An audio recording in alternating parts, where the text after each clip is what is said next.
यार इधर बैठ गया, ठीक है, यहाँ पे देखते रहिए मीटिंग, ठीक है। आप जा रहे हो? मैं पढ़ा रहा हूँ।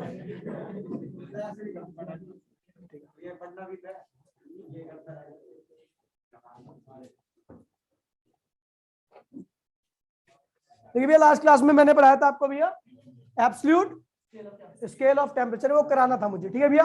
तो भैया आपको पता भैया चार्ल्स लॉ क्या कहता है भैया? एब्सोल्यूट स्केल ऑफ टेम्परेचर का टॉपिक डाल दिया था ना आपने, सुने? एब्सोल्यूट स्केल ऑफ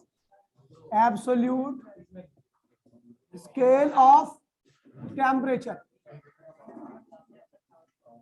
ठीक है भैया। एब्सोल्यूट स्केल ऑफ टेम्परेचर, ध्यान दीजिए भैया, ठीक है भैया। ये सबसे एग्जैक्ट सबसे बढ़िया स्केल मान लिया जाता है टेम्परेचर को मेजरमेंट करने का, ठीक है भैया। ये बेस्ड है चार्ल्स लॉ पे। चार्ल्स लॉ क्या कहता है भैया? According to Charles law volume is directly equal to temperature होता है, ठीक है भैया। वॉल्यूम क्या होता है? टेम्परेचर के डायरेक्टली प्रोपोर्शनल होता है, ठीक है भैया। ये कहता है भैया जो वॉल्यूम होता है वो टेम्परेचर के डायरेक्टली प्रोपोर्शनल होता है। And new volume at temperature T is equals to में volume at temperature 0 1 plus T upon में 273.15। नया जो वॉल्यूम होता है ये VT क्या है भैया? वॉल्यूम एट टेम्परेचर T पे टेम्परेचर है। V नॉट क्या भैया? Volume at temperature 0 degree centigrade, ठीक है भैया। और ठीक है भैया ये VT क्या है भैया? जिस टेम्परेचर पर आप वॉल्यूम निकालना चाहते हो ये वो वॉल्यूम है, ठीक है भैया। V नॉट क्या है भैया? जब आपका 0 डिग्री सेंटीग्रेड टेम्परेचर था उस वक्त का वॉल्यूम ये, ठीक है भैया। तो कह रहा है जो न्यू वॉल्यूम होगा, मतलब जो वॉल्यूम एट टेम्परेचर T होगा, वो ये एक्सप्रेशन आपने कर रखी होगी स्टेट्स ऑफ मैटर केमिस्ट्री में, ठीक है भैया। अगर नहीं कर रखी तो अभी वेट करना, काइनेटिक थ्योरी ऑफ गैस में मैं भी करा दूंगा, ठीक है भैया। तो ये एक्सप्रेशन के हिसाब से जो नया वॉल्यूम होगा यानी वॉल्यूम एट टेम्परेचर T क्या होगा भैया? V नॉट यानी initial volume 1 plus T upon में T क्या है भैया? टेम्परेचर इन सेंटीग्रेड सेल्सियस, ठीक है भैया। एक ही बात है। अब देखिए भैया, तो हम देख रहे हैं भैया अगर टेम्परेचर को इफ T पॉजिटिव और हम उसको इंक्रीज कर रहे हैं, T अगर आपका पॉजिटिव है और उसको हम इंक्रीज कर रहे हैं, ठीक है भैया। तो अगर T आपका पॉजिटिव और उसको इंक्रीज कर रहे हो, ठीक है भैया, तो अब देखिए भैया जब हम T को इंक्रीज करेंगे तो जाहिर सी बात है ये वैल्यू क्या होगी? बढ़ेगी। सो T अपॉन में 273.15 ये भी क्या करेगा? इंक्रीज करेगा।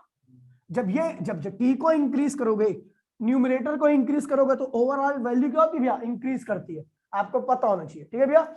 जब ये वैल्यू इंक्रीज करेगी तो जाहिर सी बात है 1 में क्या होगी? बड़ी टर्म जुड़ेगी, और 1 में बड़ी टर्म जुड़ेगी तो VT की वैल्यू क्या होगी? सो VT ये भी क्या करेगा भैया? इंक्रीज करेगा। VT भी क्या करेगा भैया? इंक्रीज करेगा। वैसे ही आपको पता है चार्ल्स लॉ के हिसाब से अगर टेम्परेचर में इंक्रीज करोगे तो वॉल्यूम अपने आप बढ़ेगा, ठीक है भैया। और इस वाले रिलेशन से भी हमें यही पता लग रहा है, ठीक है भैया। लेकिन ये एग्जैक्ट वैल्यू देता है कि भैया इतने टेम्परेचर पर कितना वॉल्यूम होगा, ठीक है भैया। अगर हमें V नॉट की वैल्यू पता है, volume at temperature 0 degree centigrade पता है, तो आप नया वॉल्यूम निकाल सकते हो जितने भी टेम्परेचर पर आप निकालना चाहो, ठीक है भैया। अब देखिए भैया अगर मैं इसी को कह दूं इफ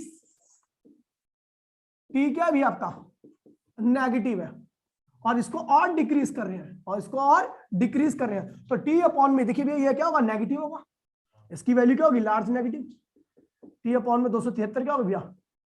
लार्ज नेगेटिव होता जाएगा क्योंकि T आप डिक्रीज करते जा रहे हो, ठीक भैया। तो लार्ज नेगेटिव, और जब ये लार्ज नेगेटिव हो जाएगा तो भैया जाहिर सी बात है एक माइनस नेगेटिव, तो ये क्या होगा? और छोटा हो जाएगा टर्म। देखिए भैया जैसा कि आपको पता है अगर ये T पॉजिटिव रहेगा तो ये टर्म भी क्या रहेगी? पॉजिटिव रहेगी। 1 प्लस पॉजिटिव तो क्या होगा भैया? एक से बड़ी टर्म। अगर आप किसी साइड में एक से बड़ी टर्म की मल्टीप्लाई कर रहे हो तो जाहिर सी बात है वो चीज छोटी है, दूसरी साइड क्या है?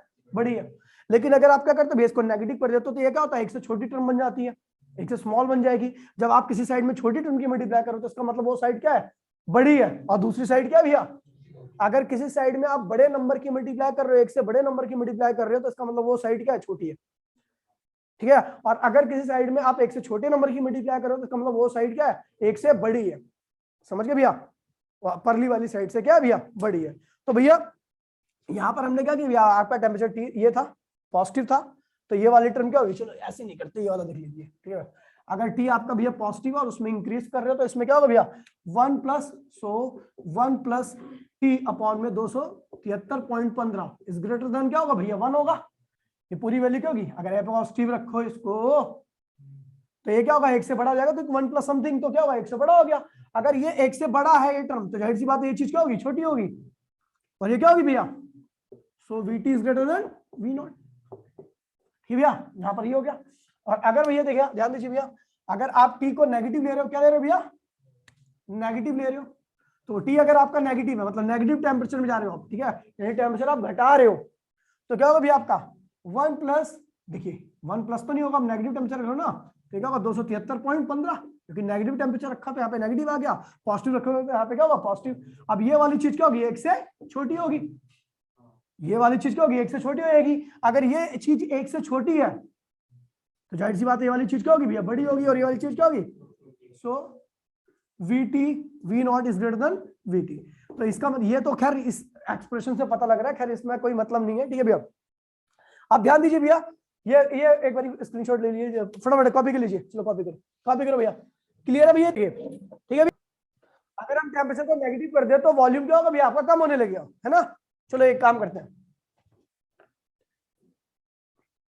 मैंने क्या किया, इफ, ध्यान दीजिए भैया, इफ टी इक्वल्स टू में -273.15 केल्विन ले लिया, और डिग्री सेंटीग्रेड क्या ले लिया भैया, इतना डिग्री सेंटीग्रेड ले लिया, तो क्या होगा, मतलब क्या होगा बताओ ना भैया, क्लास ले रहा हूं मैं, ठीक है, बाद में। तो भैया देखिए, जैसे ही मैंने टेम्परेचर को इतना ले लिया, इतना डिग्री सेंटीग्रेड ले लिया, तो आप देखो क्या होगा, देन वीटी इक्वल्स टू में क्या होगा भैया, और आपको पता भैया किरचॉफ्स लॉ वगैरह जो भी होते हैं ना, सब वो गैस के ऊपर अप्लाई होते हैं, पता नहीं पता, ठीक है भैया, तो ये ध्यान रखना।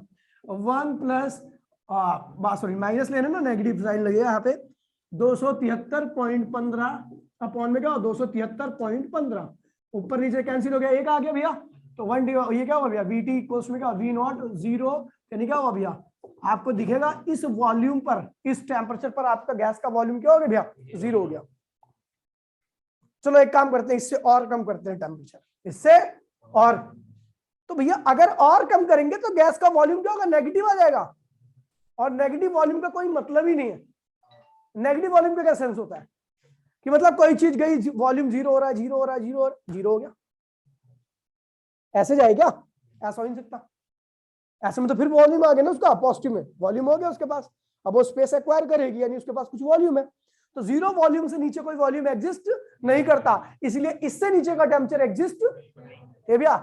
तो इससे नीचे का टेम्परेचर क्या हुआ, इससे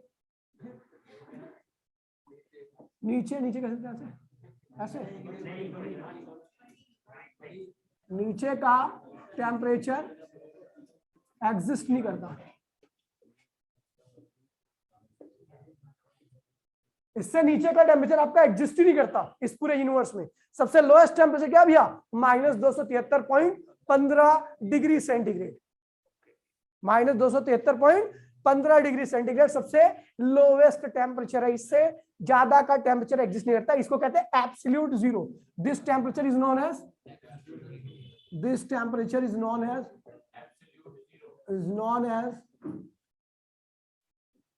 एब्सोल्यूट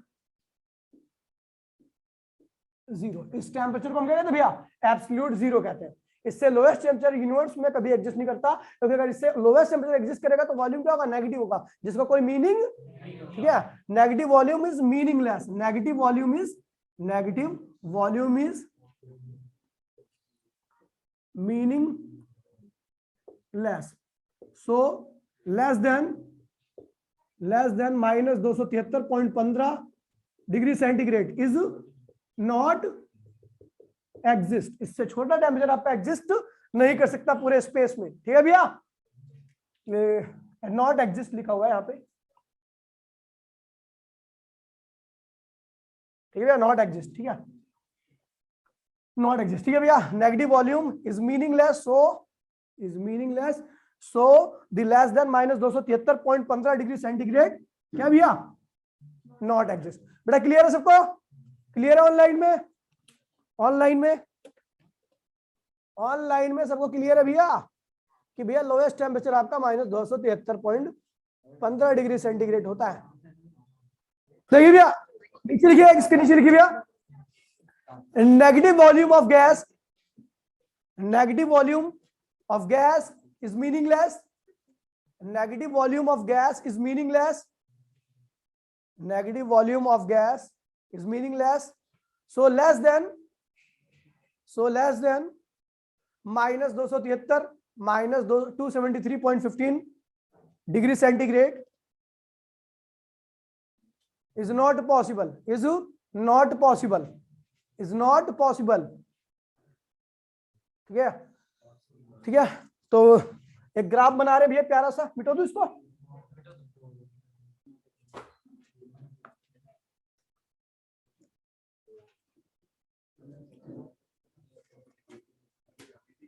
देखिए भैया ग्राफ क्या भैया, आपने देखा volume is equal to T. ओए चुप हो जा. Volume according to Charles law क्या कहता है, volume is equal to T. हम बना रहे भैया वॉल्यूम और टेम्परेचर के बीच का ग्राफ. आपका पता डायरेक्टली है, तो जो वेरिएशन होगी वो लीनियर होगी. क्या होगी भैया? तो भैया देखिए ये था वॉल्यूम, इतने टेम्परेचर ज्यादा था, वॉल्यूम ज्यादा था. टेम्परेचर आपने कम कर दिया, वॉल्यूम भी कम, टेम्परेचर कम, वॉल्यूम कम, टेम्परेचर कम, वॉल्यूम कम. ये इसका मतलब क्या है? इस पॉइंट का मतलब क्या होगा? इस पॉइंट पर टेम्परेचर की वैल्यू क्या होगी भैया? 0 डिग्री सेंटीग्रेड रहेगी. क्या होगी भैया? लेकिन वॉल्यूम क्या है भैया? V0 है. याद है ना भैया? 0 डिग्री सेंटीग्रेड पर वॉल्यूम है. अब देखिए हम, और वॉल्यूम तो भी है, गैस के पास कुछ वॉल्यूम है, हम इसको और कम करते हैं, तब भी तो लीनियर जाएगा. लीनियर वेरिएशन जब इधर हुई है तो इधर भी लीनियर वेरिएशन होनी चाहिए. तो भैया ये भी क्या होगा? इधर आएगा. और देखा भैया कि इस पॉइंट की अगर बात करूं तो इस पॉइंट पर जो टेम्परेचर मिला माइनस 273.15 डिग्री सेंटीग्रेड मिला, और इस पॉइंट का जो वॉल्यूम था वो क्या था भैया? 0 था. अब इससे नीचे कोई एडजस्ट नहीं कर सकता. ठीक है भैया, तो ये हो गया आपका, बना लीजिए ग्राफ. ठीक है बेटा, ग्राफ क्लियर सबको? कहाँ पे 0 हो गया? मतलब पॉइंट पे आ गया, सब चीज पॉइंट पे सिचुएटेड आ गई. ठीक है. एक्चुअल में क्या होता है देखिए भैया, सुन लीजिए, जब किसी बॉडी के पास टेम्परेचर होता है तो उसके गैस मॉलिक्यूल एक्साइटेड स्टेट में आते हैं, जिसकी वजह से उनके बीच में सेपरेशन क्या होता है? बढ़ जाता है. ठीक है भैया. लेकिन जब हम टेम्परेचर को 0 करते हैं तो उनकी एनर्जी क्या होगी? 0 हो जाएगी.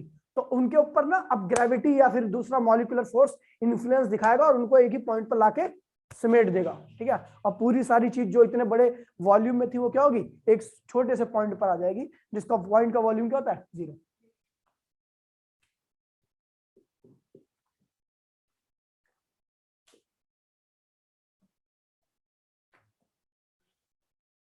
Triple point of water. Triple point of water. हाँ क्या पता, करा दिया था उस क्वेश्चन को. अलग टॉपिक है भैया. ट्रिपल पॉइंट ऑफ वाटर कौन सा? मतलब YouTube पर जिंदाबाद, देख लियो, वीडियो आ जाएगी.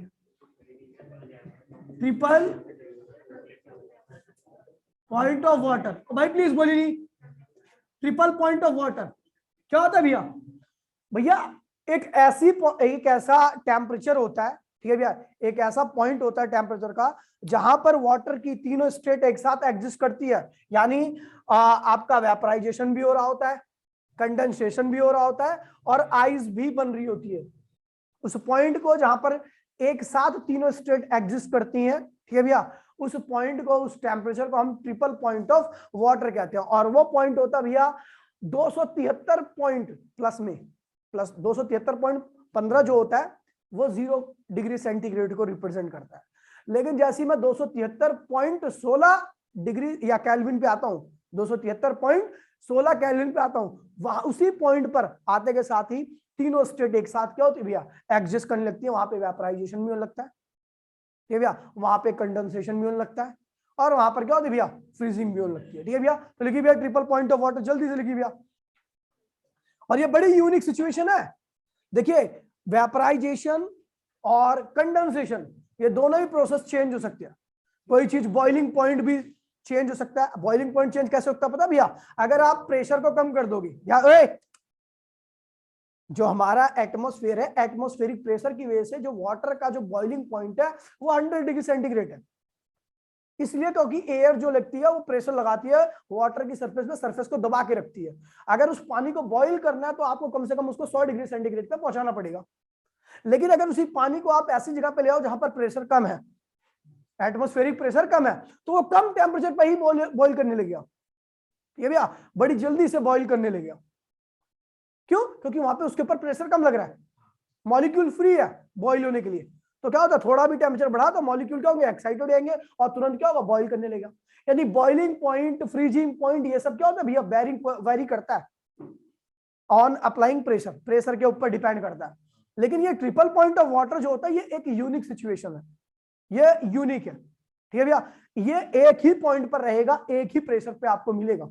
आपने बदला तो ये क्या होगा, नहीं मिलेगा आपको। समझ गए भैया? तो ये जो ट्रिपल पॉइंट ऑफ वाटर एक ऐसी पॉइंट है, ऐसा कंडीशन है जहां पर वाटर तीनों स्टेट में एक साथ एग्जिस्ट करता है। कोई दिक्कत तो नहीं भैया? लिखिए भैया ट्रिपल पॉइंट ऑफ वाटर, लिख लिया? लिखिए भैया जल्दी फटाफट जल्दी से।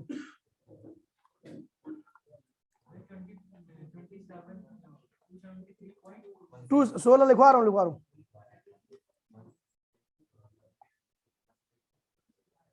लैंग्वेज लिखवानी है थोड़ी सी, लिखिए भैया। The triple point of water is the triple point of water is the state, the triple point of water is the state at which the three state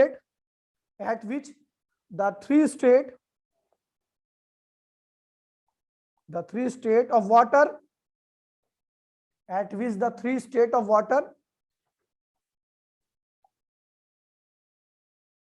bracket में ice, liquid,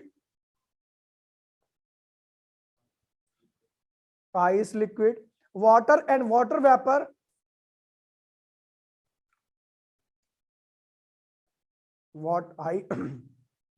ice, liquid, water and water vapor are equally stable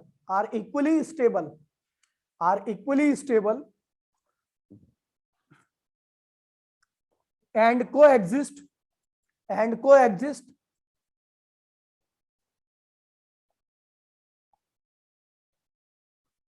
in equilibrium, coexist in equilibrium,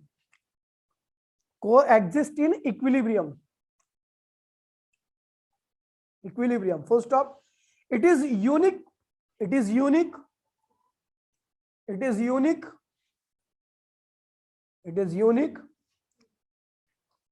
it occur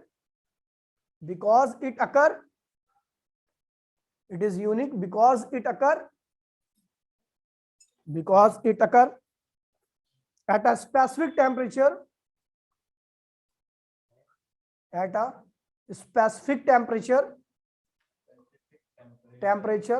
pressure, specific temperature and pressure.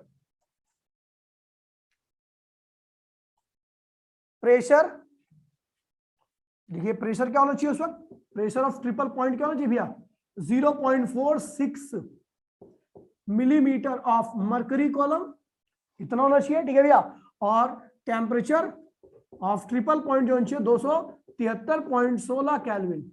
ये इसके अलावा ये triple point कहीं exist ही नहीं कर सकता। ठीक है भैया, इसीलिए ये यूनिक है, बहुत स्पेशल है। ठीक है, फटाफट सेंटीमीटर, सॉरी मिलीमीटर नहीं है, centimetre.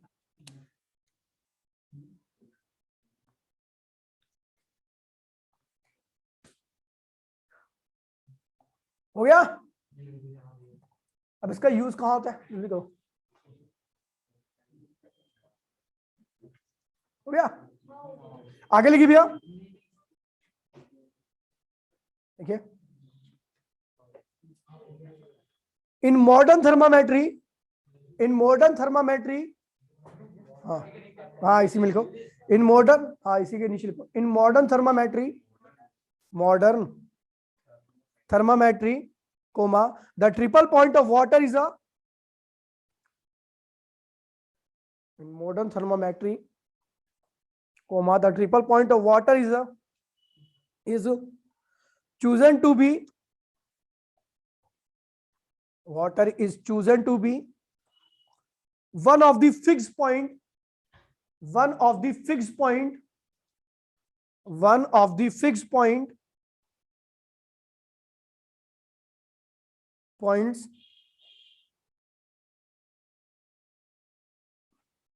because it is independent, it is independent, it is independent of the external factor, it is independent of the external factor.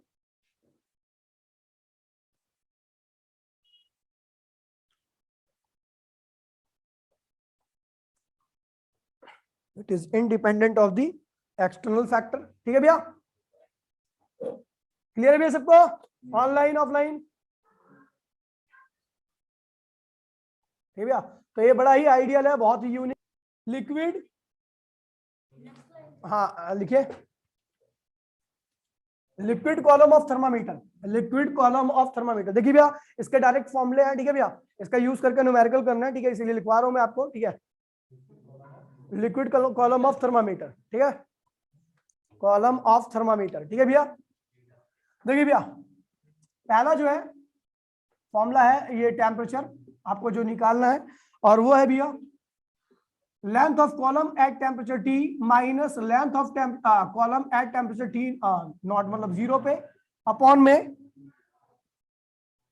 Length of temperature at 100 degree centigrade minus length of temperature at 0 degree centigrade into में 100। ठीक है भैया, ये liquid column, सुन लीजिए भैया, formula है, अगर मैं ड्राइव कराऊंगा, ड्राइव करने का कोई मतलब नहीं है इसका। ठीक है भैया, न्यूमेरिकल है इसलिए मैं एक लिखवा दे रहा हूं, ठीक है भैया। ठीक है, ये कोई कभी डेरिवेशन वगैरह आती नहीं है, बस आपको ध्यान रखना चाहिए। एलटी क्या है भैया? Length of column, length of column at T degree centigrade. ठीक है भैया, ये उस मरकरी की लेंथ है, कॉलम की लेंथ है, कब? टी डिग्री सेंटीग्रेड पे। ठीक है भैया, ये क्या है भैया? Length of column at 0 degree centigrade. ठीक है भैया, बाकी और टी क्या है भैया?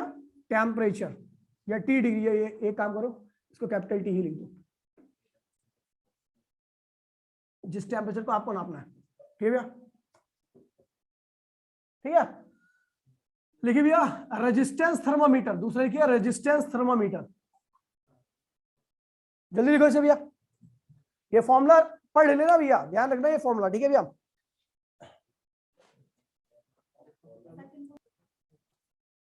भैया ये एक्सपेंशन पे बेस्ड है, आपको पता ना भैया, जब हम टेम्परेचर देंगे मरकरी कॉलम को तो वो क्या करेगा भैया? एक्सपेंड करेगा, याद है कल बताया था, तो उसी के ऊपर बेस्ड है। ठीक है भैया, ये liquid column thermometer, liquid column thermometer है, मरकरी डालना इसमें, मरकरी यूज करते हैं। ठीक है भैया, अच्छा इसका यूज भी, इसके एडवांटेज लिख लो भैया, पहले एक काम करो, एडवांटेज लिख लो, कोई बात नहीं, रेजिस्टेंस थर्मामीटर का काट दो पहले। लिक्विड कॉलम थर्मामीटर जो होता है वो मरकरी का बना होता है, इसके एडवांटेज क्या है भैया? ठीक है, एडवांटेज लिख लीजिए इसकी, मरकरी, जो मरकरी यूज करते हैं, इसके अंदर क्या यूज करते हैं भैया? मरकरी, Hg यूज करते हैं, और इसके एडवांटेज क्या भैया?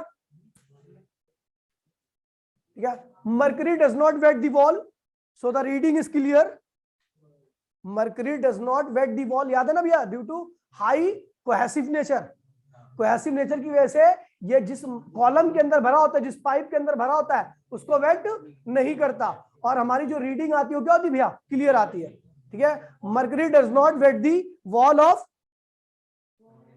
ऑफ ग्लास ट्यूब, जिस ट्यूब के अंदर रखा हुआ glass tube, mercury does not wet the glass tube, so the reading is clear, so the reading is clear। Second, ठीक है, it expand mercury या it expand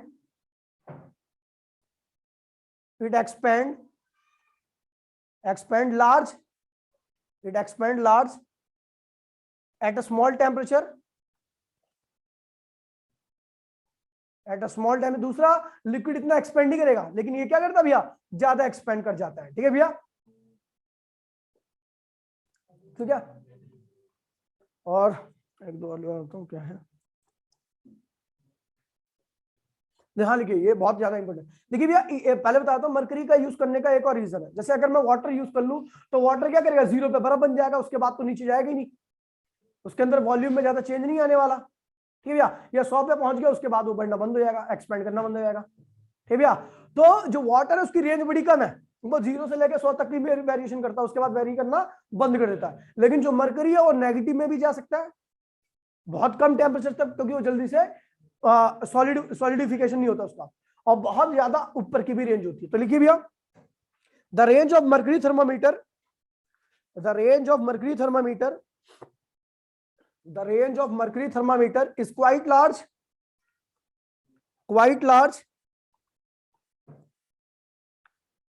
because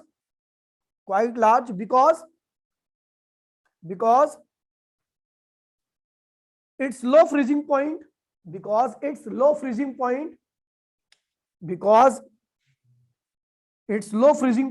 ब्रैकेट में लिखो -39 डिग्री सेंटीग्रेड, मतलब इतने पे जाके फ्रीज होता है, -39 डिग्री सेंटीग्रेड फ्रीजिंग पॉइंट इसका ये होता है। अब वाटर करेंगे तो वाटर तो पहले ही मर जाएगा, 0 पे फ्रीज हो जाएगा, तो उसके नीचे जाएगा ही नहीं। ठीक है भैया, एंड -239 डिग्री सेंटीग्रेड। ठीक है भैया, हाँ, एंड 39, अब 39 है, -39 degree centigrade, and high boiling point bracket में 357 high boiling point 357 degree centigrade. ठीक भैया, तो ये हो गया आपका, समझ गया, एडवांटेज पता लग गई भैया। अब आते हैं भैया रेजिस्टेंस थर्मोमीटर, डालिए भैया रेजिस्टेंस थर्मोमीटर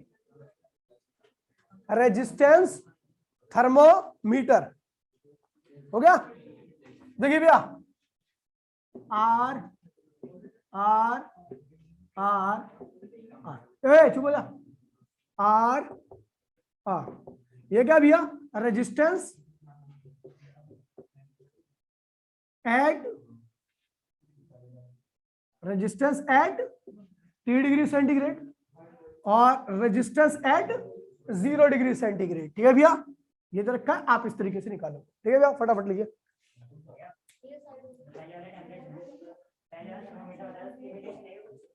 हाँ लिमिटेशन है, क्योंकि उसके नीचे तो काम ही नहीं कर पाएगा ना, वो जो फ्रीजिंग पॉइंट है वही उसकी लिमिटेशन होगी, जो एडवांटेज है वही लिमिटेशन होगी उसकी।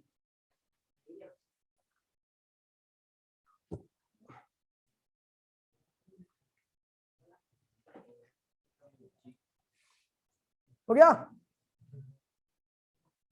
ठीक है भैया। चलो इसके ऊपर एक क्वेश्चन कर लेते हैं, फटाफट लिखिए भैया क्वेश्चन।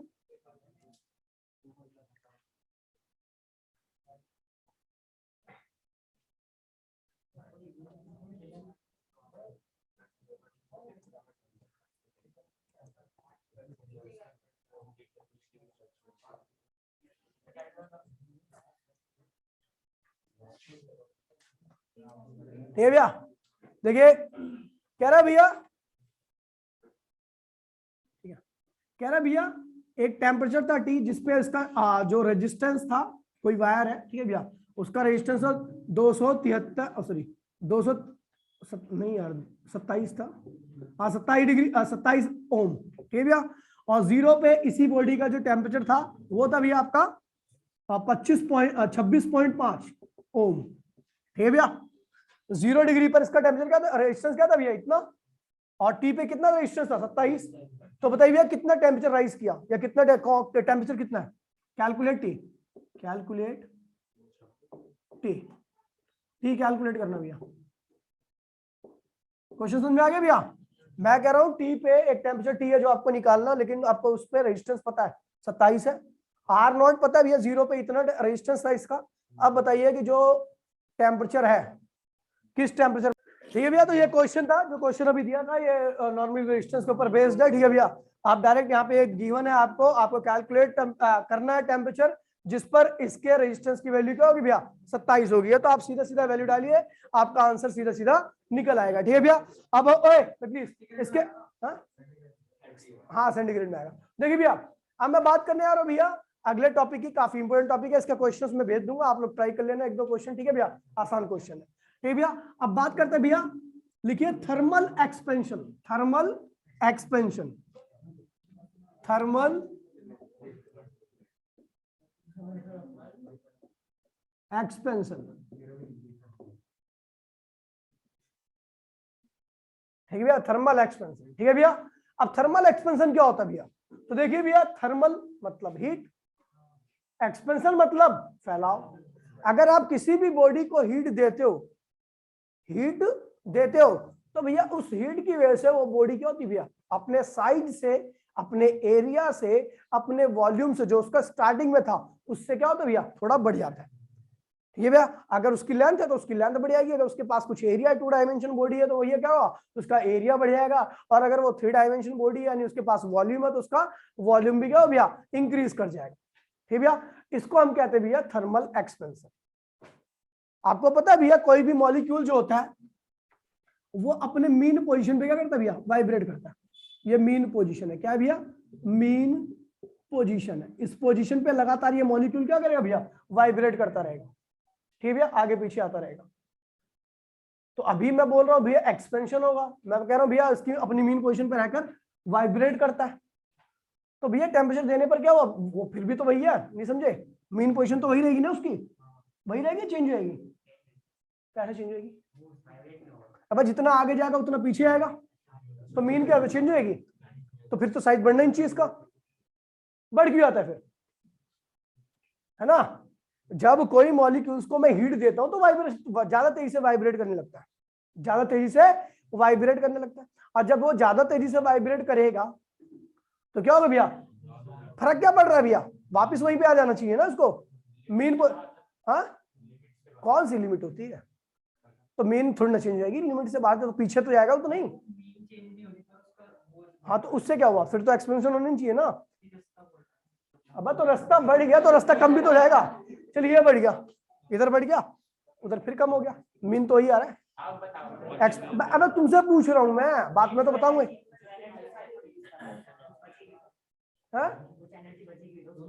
कौन सी एनर्जी बचेगी, देखिए भैया एक्चुअल में मैंने आपको, अगर ये आपको याद होगा तो मैंने आपको एक फोर्स कराया था जिसको मैंने कहा था मॉलिक्यूलर फोर्स, और उसमें एक ग्राफ बनवाया था, अगर आपको याद हो, ये भैया ऐसा, ये भैया याद है, ये पोटेंशियल एनर्जी थी, ये नेगेटिव में था, और ये क्या भैया डिस्टेंस है, याद है, ये क्या भैया मीन पोजीशन है, ये क्या भैया मीन, इसको मैं मीन पोजीशन कहता हूं, मीन पोजीशन, ठीक है भैया, एनसीईआरटी में सीधे सीधे लिखा हुआ है, ठीक है भैया। अभी देखिए भैया क्या होता है भैया, ये मीन पोजीशन है, ठीक है भैया। तो ध्यान दीजिए भैया, जब मैं देखिए अगर ऊपर की तरफ जाऊंगा तो एनर्जी क्या होगी भैया, इंक्रीज करेगी, एनर्जी क्या होगी भैया, अगर मैं ऊपर की तरफ जाता हूं तो एनर्जी क्या होगी, इंक्रीज करेगी, है ना। अब देखिए भैया, जब मैं किसी बॉडी को हीट करता हूं, तो इसका मतलब क्या कर रहा हूं, एनर्जी कम कर रहा हूं या बढ़ा रहा हूं, जाहिर सी बात है बढ़ा रहा हूं।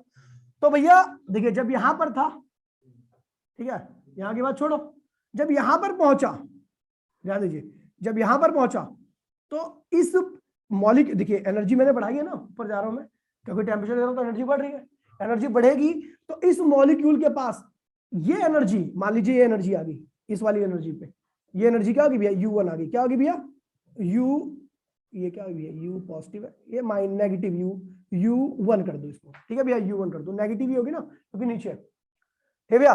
तो ये वाली एनर्जी पहले इतनी थी, पहले एनर्जी इतनी थी, तो इसकी केवल एक पोजीशन थी, ये रही इस वाली पोजीशन पर, लेकिन जब वो हमने टेम्परेचर दिया तो उसकी एनर्जी बढ़ गई, एनर्जी बढ़ी तो इसकी ये एनर्जी दो पोजीशन के पास है, एक ये पोजीशन और एक ये पोजीशन, है ना। मतलब ये मॉलिक्यूल क्या करेगा, इस यहां पर जाएगा और यहां जाएगा, आप देख रहे हो इस साइड में ज्यादा आ गया है और इस साइड में क्या भैया कम है, इस साइड में ज्यादा है इस साइड में कम है, तो मीन क्या होगा, किधर जाएगा, उधर की तरफ जाएगा, इधर की तरफ आएगा। अब मीन की वैल्यू पहले से बढ़ेगी या कम होगी, ये पूछ रहा हूं मैं, तो घटेगी, कितने कह दिया घटेगी भाई, मैं गधे वधे हो गया, दिमाग से पैदल हो क्या, मैं कह रहा हूं देखिए भैया ध्यान दीजिए, ये मीन है इसका, ठीक है भैया, ये मीन पहले मीन था, जब ये एनर्जी थी तो मीन क्या था, मॉलिक्यूल यहीं पे बैठा हुआ था, ठीक है, बहुत कम एनर्जी थी, नेगेटिव एनर्जी थी, बहुत ज्यादा नेगेटिव थी। तो उस केस में जब बहुत ज्यादा नेगेटिव होती है, मतलब बहुत कम टेम्परेचर होता है, तो मॉलिक्यूल अपनी एक पोजीशन पे बैठा रहता है, ठीक है भैया, ये इसकी ये पोजीशन थी। लेकिन जैसे जैसे एनर्जी बढ़ाने लगा तो क्या हुआ, वाइब्रेट करने लगा। अभी यहाँ पे देख रहे हो कि यहाँ पे देखिए भैया, जितना इधर जा रहा है उतना ही लगभग इधर जा रहा है, तो मीन इसका अभी भी मेंटेन है, मतलब साइज नहीं बढ़ा, है ना बेटा, बहुत लॉजिकल है, ध्यान रखना, इधर देख लो, ध्यान दो, ठीक है भैया।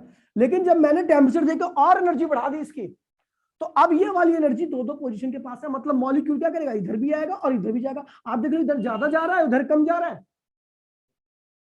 भैया।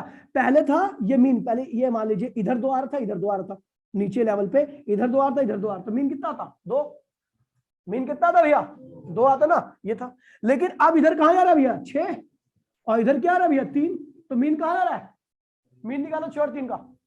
एग्जाम्पल दे रहा हूं मैं, इधर ज्यादा डिस्टेंस ट्रेवल किया ना, और इधर कम डिस्टेंस ट्रेवल किया, मैंने मान लिया इधर 3 किया, इधर क्या किया, 6 किया, तो भैया क्या हुआ, मीन क्या हुआ, मीन बढ़ा या कम हुआ, यानी मीन डिस्टेंस बढ़ गया, तो साइज भी क्या होगा भैया, बढ़ेगा। और एनर्जी बढ़ा दो, क्या करो भैया, और एनर्जी बढ़ा दो, यहां पे ला दो एनर्जी को, और एनर्जी बढ़ा दो, तो आप देख रहे हो इधर की साइड और बड़ा डिस्टेंस ट्रेवल कर लिया इसने, देखो इधर की साइड कम किया। यानी देखिए भैया, इस जब ये एनर्जी थी तो इसके लिए मीन क्या था, mean at -u1, u1 energy पर ये जब u1 एनर्जी थी तो आपको मीन यहां मिल रहा था, मतलब थोड़ा बढ़ गया, मीन बढ़ गया मतलब साइज बढ़ गया, मीन बढ़ गया मतलब साइज बढ़ गया। आपने एनर्जी और बढ़ा दी, u2 डैश कर दी, u2 क्या और ऊपर चला गया ना, तो और एनर्जी बढ़ गई, तो अब क्या हुआ, इधर का और बढ़ गया डिस्टेंस, और इधर की साइड क्या हुआ, थोड़ा कम है, थोड़ा क्या काफी कम है उससे, तो मीन क्या होगा, और शिफ्ट हो जाएगा इधर की तरफ। अब मीन शिफ्ट हो गया तो आपको मीन, जो आपको ऑब्जेक्ट दिखता है वो कहां दिखता है, अपनी मीन पोजीशन दिखता है, कहां दिखता है भैया, तो आप देख रहे हो आपके टेम्परेचर बढ़ाने से मीन क्या हो रहा है भैया, बढ़ता चला जा रहा है। जैसे मीन बढ़ता चला जाएगा तो आपकी जो ऑब्जेक्ट का साइज है वो भी क्या होगा, लगातार बढ़ता चला जाएगा, ठीक है भैया। तो क्या होगा भैया, मीन एट -u2, ठीक है भैया। ये भैया ध्यान रखना है इसको, ठीक है, कहीं पूछा नहीं आता, कहीं किसी बुक में लिखा नहीं हुआ, ठीक है भैया। जब आप बड़ी क्लास में जाओगे तब आपको पता लगेगा कि साइज क्यों बढ़ता है। बाकी आपको इतना पता होना चाहिए कि जब हम टेम्परेचर देते हैं तो expansion is directly proportional to क्या होता है भैया, टेम्परेचर। अगर कोई बॉडी है जिसके पास केवल लेंथ है, इसको टेम्परेचर दिया हमने, टेम्परेट किया, इसका टेम्परेचर इंक्रीज किया, तो इसका लेंथ क्या होगा भैया, एल से क्या होगा, एल प्लस डेल्टा एल हो जाएगा। कोई एरिया है जिसका एरिया ए है, आपने इसको टेम्परेचर इंक्रीज किया इसका, तो इसका नया एरिया क्या होगा भैया, ए प्लस डेल्टा ए हो जाएगा। बिल्कुल सेम यही रीजन है, समझ गया, ये रीजन है। अब किसी को कोई वॉल्यूम है, कोई बॉडी है जिसका वॉल्यूम भी है, समझ गया ना भैया। चलो भैया, क्लियर है भैया, ऑनलाइन में सबको, ऑनलाइन में एक्सपेंशन का रीजन क्लियर है भैया। कोई बॉडी एक्सपेंड क्यों